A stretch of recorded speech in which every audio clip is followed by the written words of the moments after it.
যে পেঁয়াজগুলো দেখতে পাচ্ছেন শুরুতে কিভাবে ট্রিটমেন্টগুলো করতে হয় সব কিছু আমরা রেজাউল ভাই থেকে একটু জানে নিব প্রথম থেকে শেষ পর্যন্ত। ভাই একটু কথা বলবেন। আসসালামু আলাইকুম। ওয়ালাইকুম আসসালাম। তো আপনার হাতে কি দেখতেছেন? এটা হলো আপনার বাড়ি প্রজাতির একটা পেঁয়াজ। বাড়ি প্রজাতের একটা পেঁয়াজগুলো তো অনেক বড় বড়। হ্যাঁ ভাই, এটা আপনার বিঘাকে 150 মণ হারে হয়।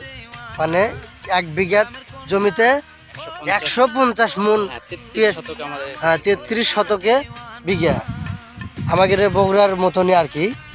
তো 33 শতকে 1 বিঘা, 33 শতক জমিতে 150 মণ পেঁয়াজ, মানে পেঁয়াজ করা সম্ভব আর কি। এই পেঁয়াজ করলে আপনার বাড়ি ফোর, আপনার হাইব্রিড সুপার কিং করলে আপনার 150 মণ, 130 মণ, 130 মণ হারে পেঁয়াজ হবে। আর আপনি যদি দেশি করেন সেক্ষেত্রে আপনার হলো 80 মণ, 90 মণ বা প্লাস 70 মণ হারে পেঁয়াজ হয়।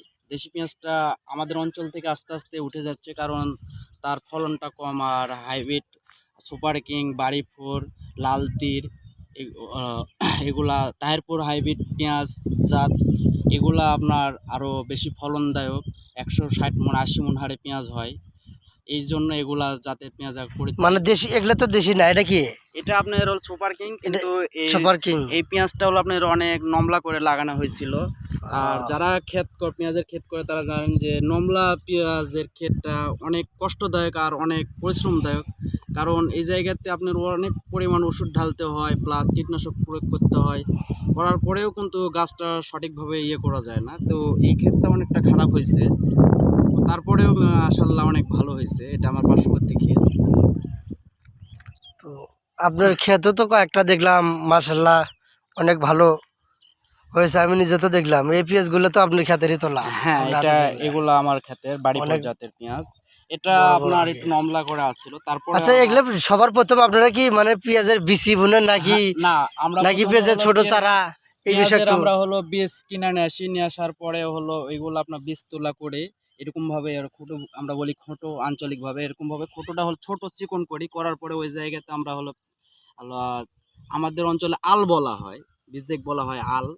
এই আলটা আমরা চারার পরে আপনার 50-55 দিনে এটা আবার উঠানো হয়। উঠানোর পরে আবার সারিবদ্ধভাবে এই যে দেখেন, মানে ছোট ছোট করে সিঙ্গেল ভাবে, এই যে ছোট ছোট করে আপনার ধান একটা করে সুন্দর করে হলো আঁকা লড়ি দেওয়া, আমরা বলি একটা করে লাগানো হয়। লাগানোর পরে এই পেঁয়াজটা আসলে মানে আগে বীজ বুনে, যে কোনো একটা বীজ বুনে, যে ভিত